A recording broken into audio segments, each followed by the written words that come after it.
Cəbri ifadələrin sadələşdirilməsi ilə bağlı belə bir maraqlı sualın həllinə baxaq. Sualda deyir ki, bu kəsri ixtisar edin. Kəsri ixtisar etmək üçün onun surət və məxrəcində ortaq vuruq tapmaq lazımdır. Bunu tapmaq üçün də belə bir şey edək. Kök altında 48-i, kök altında 16 vurulsun kök altında 3 şəklində yazaq. Kök altında 75-i də kök altında 25 vurulsun kök altında 3 şəklində yazaq. Çıxılsın 18. Kök altında 12-nin məxrəci də kök altında 4 vurulsun kök altında 3 şəklində yazaq. Üstə gəl kök altında 3, çıxılsın 6.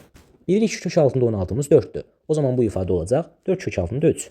Kök altında 25-imiz də 5-ə bərabərdir. Ona görə bu ifadə olacaq 5 kök altında 3. Çıxılsın 18. Kökdə 4-ümüz 2-yə bərabərdir. O zaman olacaq 2 kökdə 3. Üstə gəl kökdə 3, çıxılsın 6.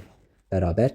4 kökdə 3 ilə 5 kökdə 3 toplasaq 9 kökdə 3 alarıq. Çıxılsın 18. Məxrəcimizdə də 2 kökdə 3 ilə kökdə 3 toplasaq 3 kökdə 3 çıxılsın 6 alarıq.